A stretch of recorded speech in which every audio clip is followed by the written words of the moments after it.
Bangladesh's capital for the last 2 weeks, calling for justice. It's a reaction to the February 5th sentencing of a convicted war criminal, Abdul Qadir Mullah. Mullah, a senior member of the Jamaat-e-Islami party, was given a life sentence by a tribunal for the beheading of a poet, the rape of an 11-year-old girl, and for his role in the killing of nearly 400 civilians in 1971. That was the year of Bangladesh's independence from Pakistan. As he left the courthouse, Mullah flashed a victory sign, apparently a reaction to escaping the death penalty. The sentence and his reaction sparked outrage in Bangladesh, and since then, tens of thousands of people have rallied daily in the capital of Dhaka. The protests have been nicknamed Shahbag after the location of the main protests. Bloggers, writers, singers, teachers, students, even the country's cricket team are all taking part in these protests. Now, supporters of Mullah and Jamaat have also held rallies. On Monday, they organized a general strike along with the opposition Bangladesh National Party to protest the deaths of 4 Jamaat activists. The strike also followed a government ruling on Sunday which allows the state to appeal any war crimes tribunal decision. But the Shahbag rallies are turning into more than just a quest for justice. Joining us from Dhaka are Mahtab Haider, the former current affairs editor at Independent Television, and Shabanaz Rashid Diya, the founder of One Degree Initiative Foundation. That's a group that encourages young people to engage as active citizens and entrepreneurs. Both are coming to us from Dhaka. And Mahtab, I want to start with you. Provide a little context here for us. These are the biggest mass demonstrations the country's seen in 20 years, so clearly this is about more than just anger over what people consider to be a weak sentence. Kind of briefly explain the war crimes trial and then the underlying political disputes around it. Well, I agree with you.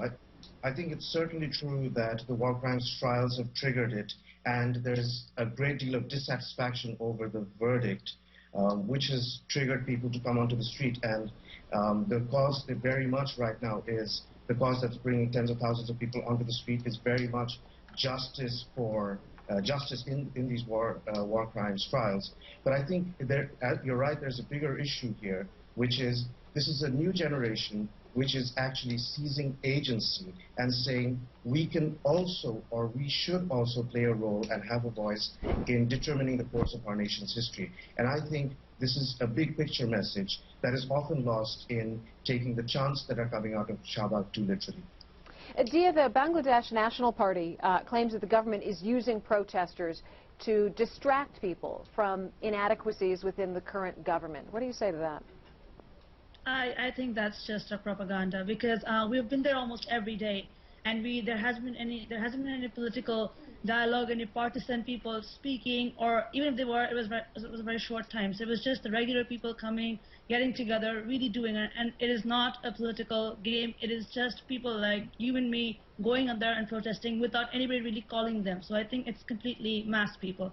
It is not a political game at all. I completely disagree with that. Mahtab, pick up on that a little bit, because you know, Diya said that the organizers aren't letting political parties on stage, and this is quite a departure from the typical rallies that we'd see in Bangladesh that are often actually sponsored by various political parties. Would you call this particular type of protest that we're seeing unprecedented?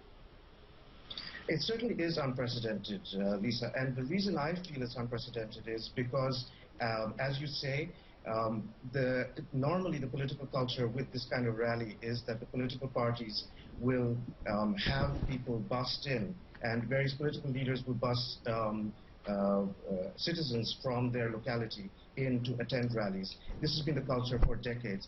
And as one prominent blogger recently commented when confronted with this accusation that there are party political motives behind this, he challenged the accuser by saying, please try and engineer something like this and show us that you can do it by paying people or by busing people in. It's impossible.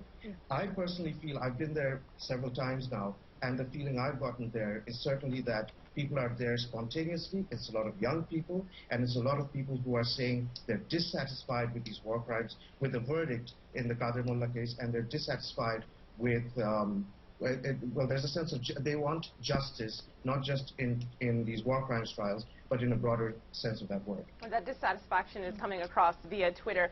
Someone says, impartial youth have a voice now. A lot of political people did not admit we existed before now. But then on the issue of whether or not this is politicized, Rezwan says, Shahbag is apolitical. No political slogans, banners, and speeches allowed. Don't listen to the paid trolls. But Tazreena, on the other hand, of course, there's dissent. Abbas Islam Khan says it is political. No doubt about that. Shahbag is led by student wing of the ruling government. And another tweet from Rezwan who agrees and says, there may be some, but they're not allowed in the podium to talk politics. Bloggers have been wanting this trial since 2006. So we're talking about whether it's political, whether it's not political. Aside from that, though, what is the significance of these protests?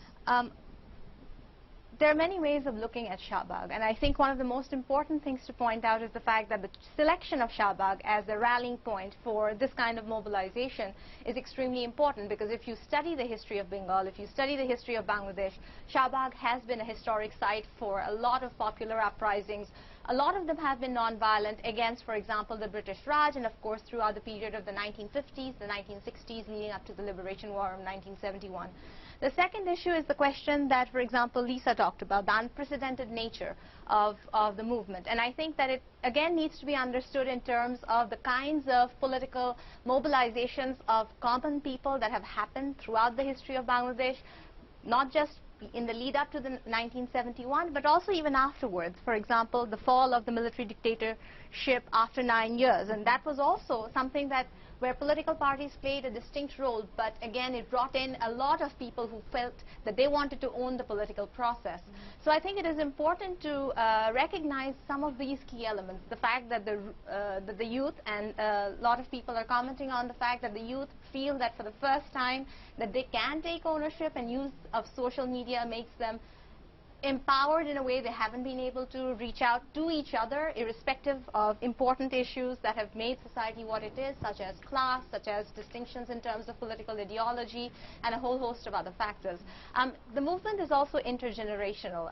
Obviously, a lot of youth are involved, but there are also people who have revoked, for example, their sentiments from 1971 onwards. There are people from different classes that are mobilizing, and there are a whole host of women is another factor I believe we will touch on, and of course the issue of the fact that for the first time in at least 20 years, if not more, people feel that they are taking ownership of a public space for certain kinds of demands that people should demand in terms of accountability in governance. So the question that was posed to Mahtab was the question of justice, and I think that is the central argument that needs to be had and be fleshed out more in terms of what does justice mean, not only in terms of 1971, but in terms of people's relationship to their democratic government. Well, Tazreena, you mentioned social media, and Shahbag protests have largely been organized via Facebook and by groups of activist bloggers and just various people online. We want to take a look at some of the Facebook pages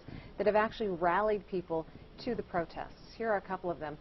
Now, on Friday, one of the bloggers, Mahtab Haider, was found dead outside his home in Dhaka. Now, initially, Jamaat-e-Islami was blamed, but the group then denied the attack. So far, no evidence has actually tied that group to the killing. Tazreena, there hadn't really been much violence associated with all of this, you know, at least in the first 10 days. Now we're into it 2 weeks. We see the death of this blogger. How does that change the landscape? I think a lot of these discussions with regard to Shahbag and the political climate of the country has to be understood within the larger social and security climate. The political climate in the country had been tenuous for a while, and the fact that the War Crimes Tribunal was running is not just is one of the many factors. There has been obviously opposition to the existing government, as well as a whole host of other kinds of political tensions. So I think it is important to keep that particular issue in mind.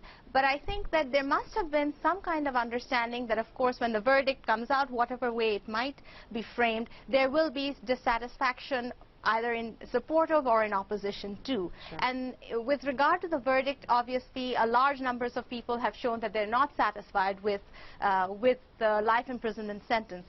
But I think that one of the important issues to also point out is that it was not expected. I don't think Shahbag was something that people expected. The fact that a non-violent, largely non-violent movement bringing together so many people, that is quite organized and quite remarkable in a country that practices, that has violence embedded in its political culture, is actually able to pull this off every day in such an organized fashion. It's interesting that you say that. Diya, you recently wrote an article that I've just pulled up on my screen for the Daily Star, Because We Stood Witness, and in it you say after the sentencing you weren't expecting it to create chaos other than the usual burnt buses and partisan hotspots. What came as a pleasant and awaited surprise. Before you tell us about why that was such a surprise to you, there's tweets that agree with you. Taif says, Shahbag gives Bangladeshi youth a platform who are politically unaware but don't like existing partisan politics, showing some of that same surprise. Can you tell us why you were so surprised?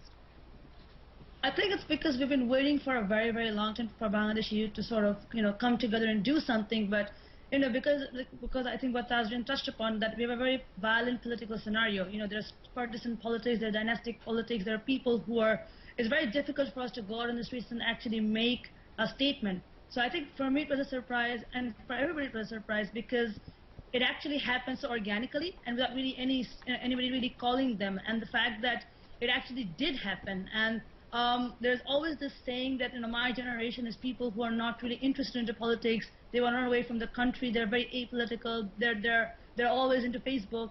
And for them to actually be so passionate about something that happened 40 years ago, that is still sort of lingering behind, and that really sets the country stone for the next 40 years, I would say. So I think for that organic movement that really happened, for that, it was a huge surprise for us. Mahtab, do you see clear leadership for this movement right now? I do see leaders emerging, but I think the beauty of this movement is that there isn't any organized leadership per se. I think it's, because it's such a spontaneous protest, I think people are just going there and acting on their own conscience. They remain there on their own conscience rather than through a call from political leadership. And I think this is what makes it unprecedented as well, because it rises above any kind of organized party political structure, and it's diverse groups of people who are going there and voicing that single demand that they want to see justice done. When we were preparing for the show, we spoke with a lot of people in Bangladesh about the protests. We want to give you all a chance to listen to some of what they had to say. Basically, the whole thing took off online through Facebook, through Twitter, and blogs. People were informing each other that all this was going on, and this is what happened. We're outraged. Come join us. This is we're here. So if you feel the same way, let's all be on the same page. What we see at a personal level is just this amazing sense of our voice, our strength being gathered in some place where we can say something, demand something, and there is going to be some reaction to it.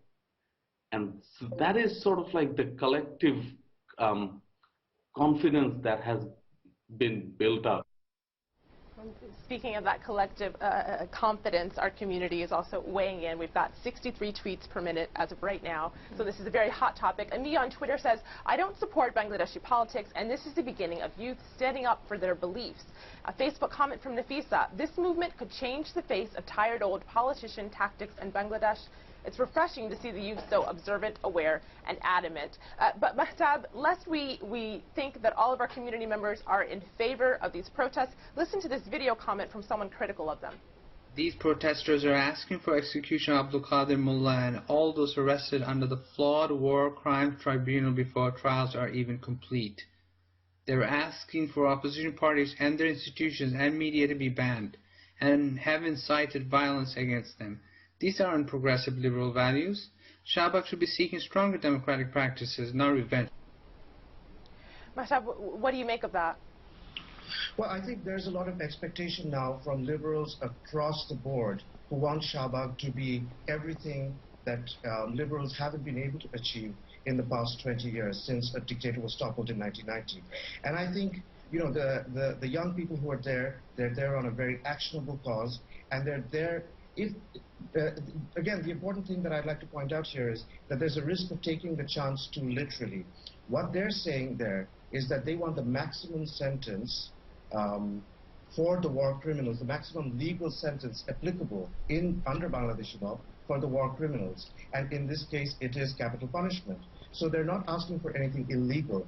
And as for critical views, I think it's very important to have these discussions. But I think liberals are also expecting a lot more from Shahbag than it can deliver at this juncture. I think we need to convert Shahbag from an event into a process for liberals to get everything that they want from society. Tazreena, he mentioned that they're not asking for anything illegal, but I want to get your thoughts on whether, passing a retroactive law aimed at appeasing, I guess someone might say, the whims of popular demand to make sure that the government can then step in and make sure that defendants are able to get the death penalty. Does that do anything to the rights of the defendants? I think there are questions and criticisms with regard to the International Crimes Tribunal process. I think whether we have agreed with the Crimes Tribunal process, the way it has been conducted, or we have legally approached it, or we have looked at it from a human rights standpoint, the process has not necessarily always been perfect. But I think if you look at the demands of the people from Shahbag, it's a 6-point sort of demand. And the question is just larger. Obviously, the flashing of the victory sign has been sort of pouring salt on an open wound, and that is then the mobilizing call for the people to mobilize in a particular area. But if you look at the larger questions at play in this particular instance, it is about trying all those responsible who were involved in the commission of war crimes in 1971. It is about banning of a political party that people generally feel have largely used the structures of political impunity that has grown over the last 40 years or so, has been part and package of the climate of political violence. Of course, they themselves don't have the monopoly over the use of violence in Bangladesh, but they certainly have used it. And the killings of the cartoonist and the blogger point out to the security question. So I think the larger questions with regard to justice, whether you are talking about legal reform, there are many other discussions to be had about the future of capital punishment in Bangladesh. I think there's a lot of discussion that still hasn't been had. Well, in terms of the larger issues, and Diya, I want to bring you back in here. The Bangladeshi War of Independence was in 1971, and a lot of academics believe that that was really the first time that rape was consciously used as a weapon of war. And there are estimates up to about 400,000 women that were raped during that war, put into rape camps. And now we look at these massive protests in Bangladesh, which women are at the core of. They've been organizing. We're seeing mothers, professionals, wives, grandmothers, all out on the streets. Do you think this is somehow in reaction to what happened to women in 1971?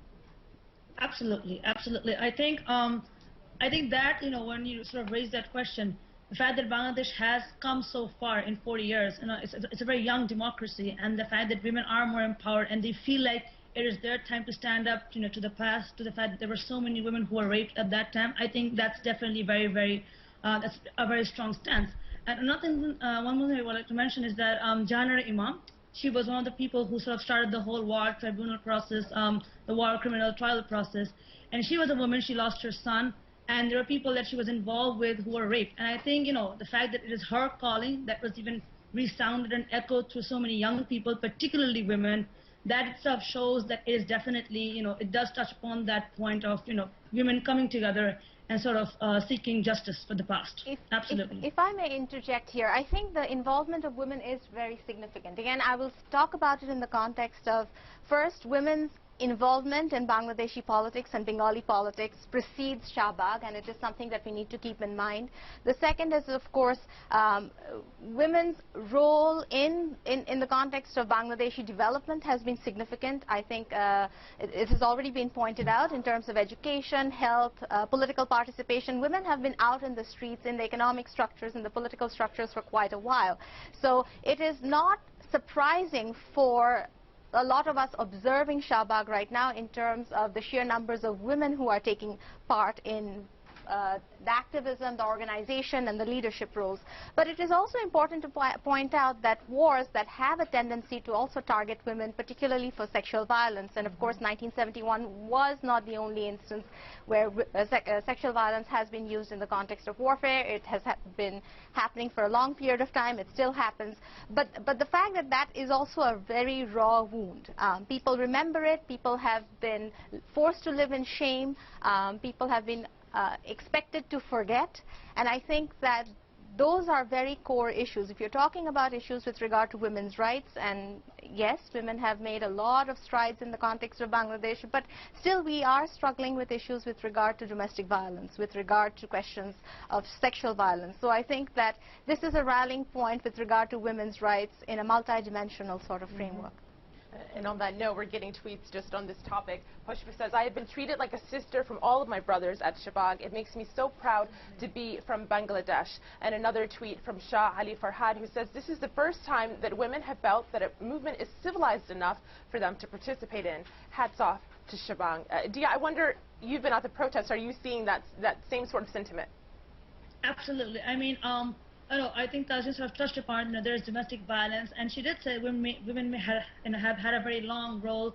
We have been in the development sector, we have been in leadership roles, but for young women just like myself to come out to Shahbag, be part of something as open, as active as a rally, without being in the streets all night, I think that is a phenomenal achievement, and I definitely feel much safer there. I feel like there are people who are my brothers. We are fed at night. There are people who are sort of taking care of us.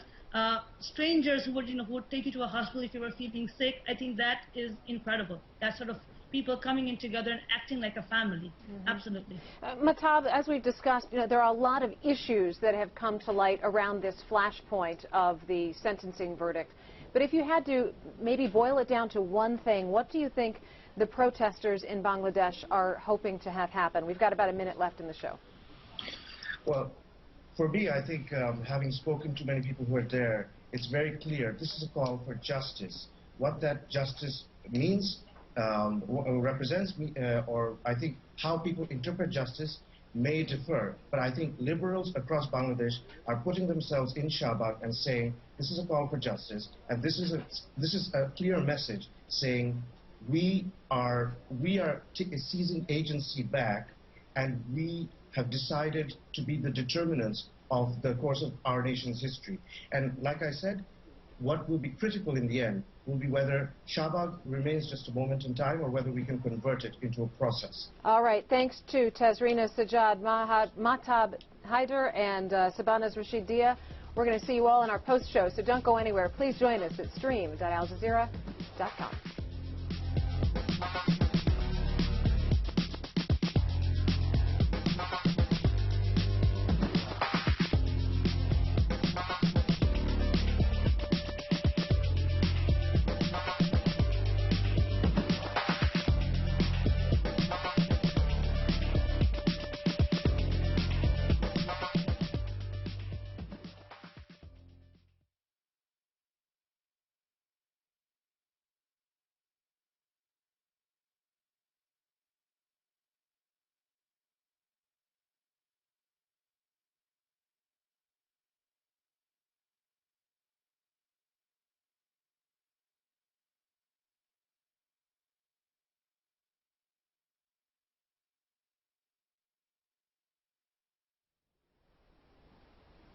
Welcome to the Stream's online post show. We want to get back to our conversation. Mahtab Haider, I want to pick up with you.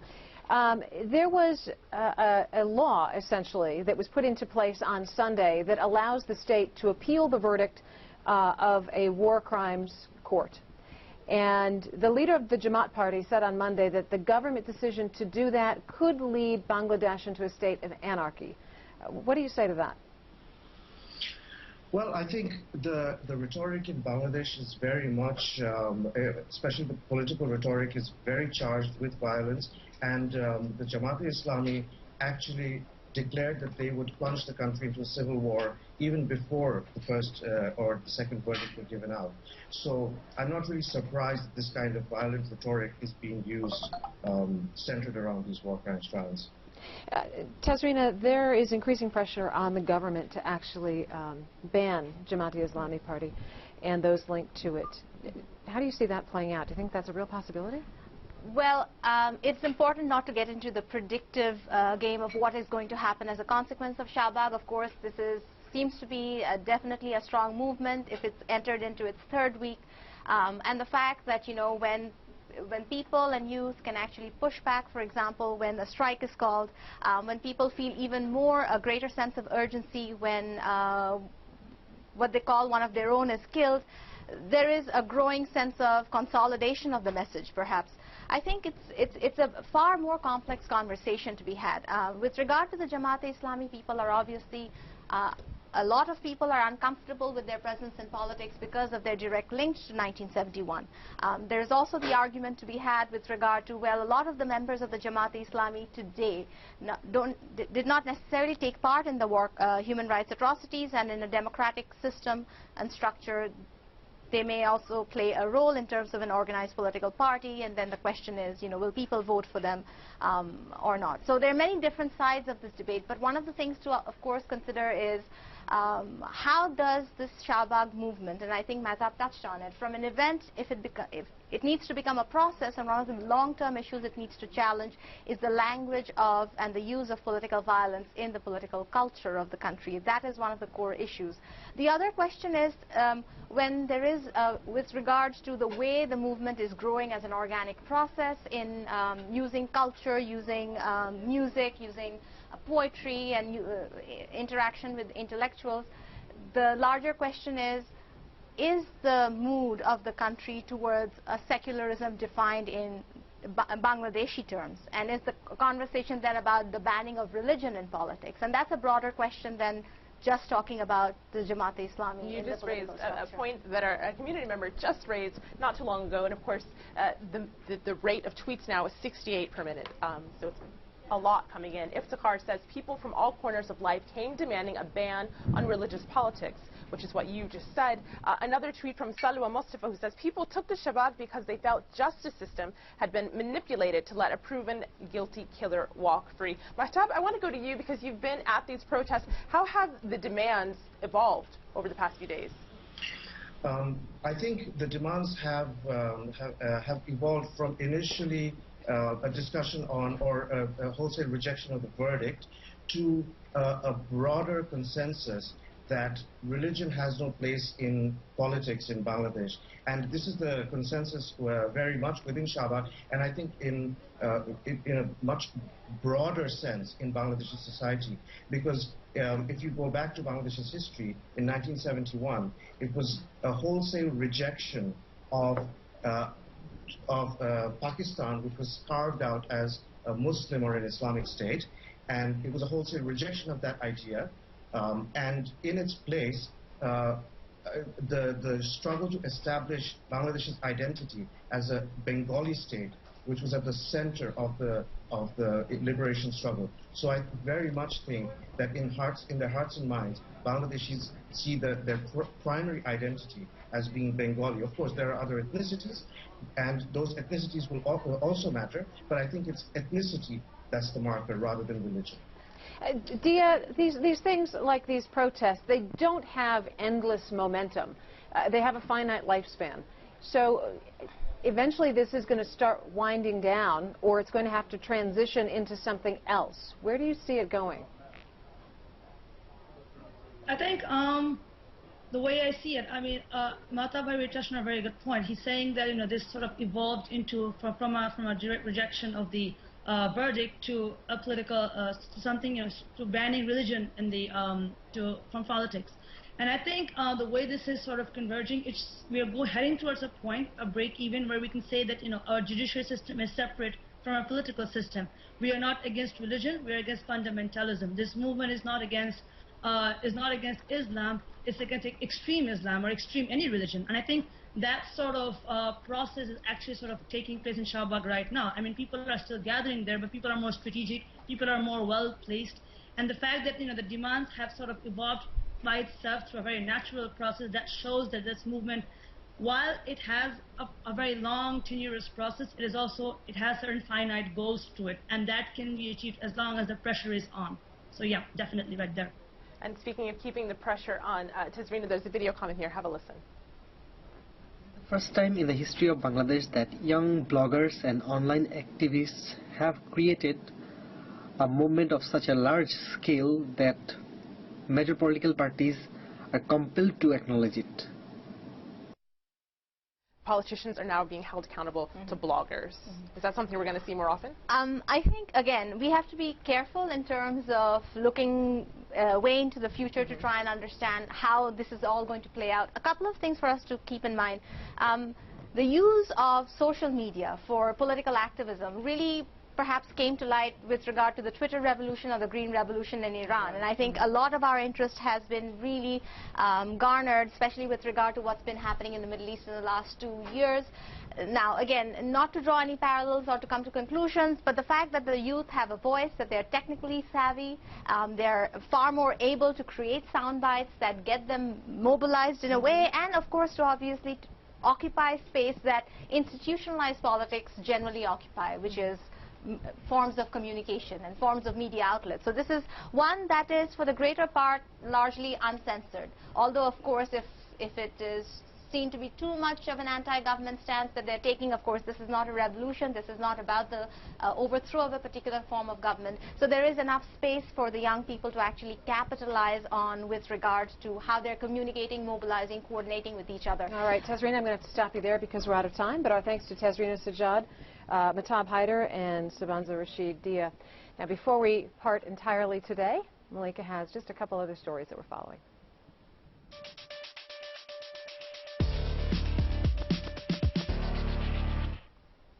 Black is beautiful. That's the slogan behind a new anti-skin bleaching campaign that's spreading online in Senegal. The Noul Cook initiative, which means all black in Senegal's national language, is throwing its social media weight around with a Twitter hashtag and billboards featuring dark-skinned women like this one. The campaign's meant to combat lightening cream ads like this for Kles Petch, which means all white, and it's popped up in the Senegalese capital. The cream promises to make skin lighter in 15 days.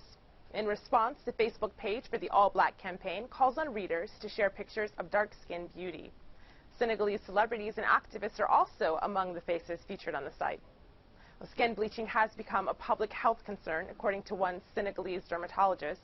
Fatima Talai says 67 out of every 100 women in the country practice artificial depigmentation. Our next lead comes from you, our community.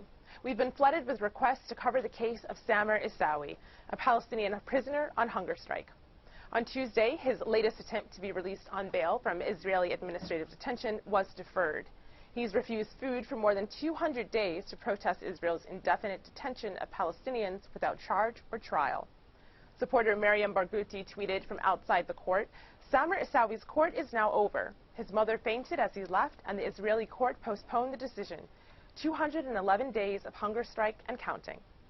The case has garnered much attention online. Supporter Camelia Fatiha posted this picture of protesters waiting for the court's decision.